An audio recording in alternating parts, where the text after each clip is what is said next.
So what we know now is that every linear function, every line, has some sort of a slope associated with it. And so if I were to draw a line, I could figure out the slope of this line by simply calculating the rise divided by the run between any 2 points. Rise would be up and down, run would be left and right. And if the line were increasing, then I could calculate from this point to this point. I could go up and over, rise over run. Now sometimes these rise values will be negative, which means they're going down. Sometimes they'll be positive, which means they're going up. The run values the same way. Sometimes they're going to be negative, which means they're going to the left. Sometimes they're going to be positive, which means they're going to the right. So if I just came up with a random set of points, and I'm just going to create some points here, -8, 15, and let's say 1, -2, I could calculate the slope of the line. The slope is going to be interpreted as the rise divided by the run. And so if I were to sketch a graph of this, and just a brief sketch of a graph, let's just say this is -8 and this is 15 up here. So here's one point at -8, 15. The other point is at 1, -2. That's going to be down here somewhere. Here's 1, here's -2. And so what I need to do is I need to calculate the rise, which is from here, this is the rise, divided by the run, this way. Now, the rise is just going to be the change in the y values. So this is my y1 value, this is my y2 value. So when we think about these ordered pairs, I have x1, y1, and I have x2, y2. So to figure out the change in the y values, I'm going to subtract -2 minus 15. That's going to give me the rise. And then for the run value, I'm going to subtract 1 minus a -8. And so when I calculate this, this gives me -17/9.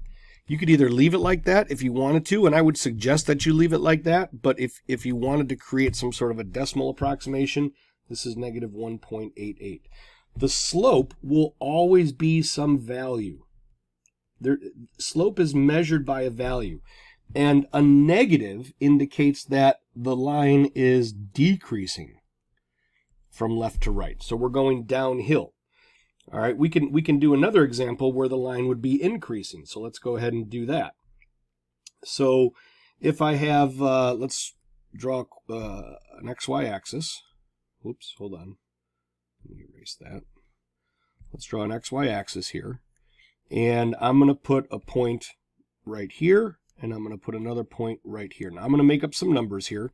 So this is going to be the point -1, -13. And this is going to be the point 2, 14. All right, and I want to calculate the slope of this line. Well, I can see from the visual that the slope of the line is going to be positive. And so this is going to be my x1, y1. This is going to be x2, y2. And we know now that slope is going to be y2 minus y1 over x2 minus x1. So when I plug in these values, y2 is going to be 14, y1 is a -13, x2 is going to be 2, and x1 is a -1. So I should be getting a positive value here.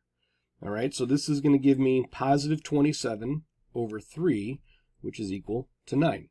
Again, the slope is a value. And that's important that you remember that. It's either going to be a positive or a negative value. A negative value means that the slope is decreasing. A positive value means that the slope is increasing. All right, let's just do one more example here, where let's say I give you an ordered pair such as 5, 7, and I give you -3, y. Let's make it an a, 3, a. And so I want to find a value for a, find a such that the slope between the 2 points is -9. All right, so if this is x1, y1, and this is x2, y2, then the slope, we know the slope, is going to be y2, which in this case is a, minus y1 over x2, negative 3, minus x1, 5. But I also know that slope has to be equivalent to negative 9. So now all I have to do is solve this equation for a. All right, so let's go ahead and do that. So this is going to be a minus 7 over negative 8 equals negative 9. I can multiply both sides of the equation by negative 8. So let me just get some space here. So I'm going to multiply this side by negative 8, multiply this side by negative 8. So here my negative 8s are going to reduce out. So I get a minus 7 is equal to positive 72.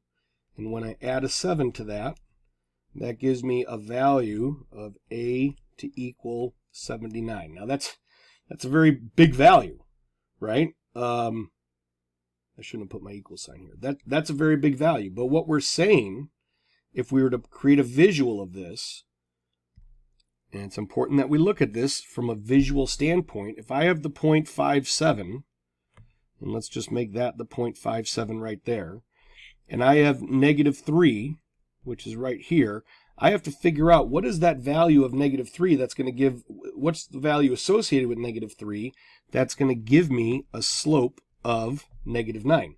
Well, the value is going to be 79. So 79 is going to be way the heck up here, right? This is not drawn to scale, but 79 is going to be way the heck up here.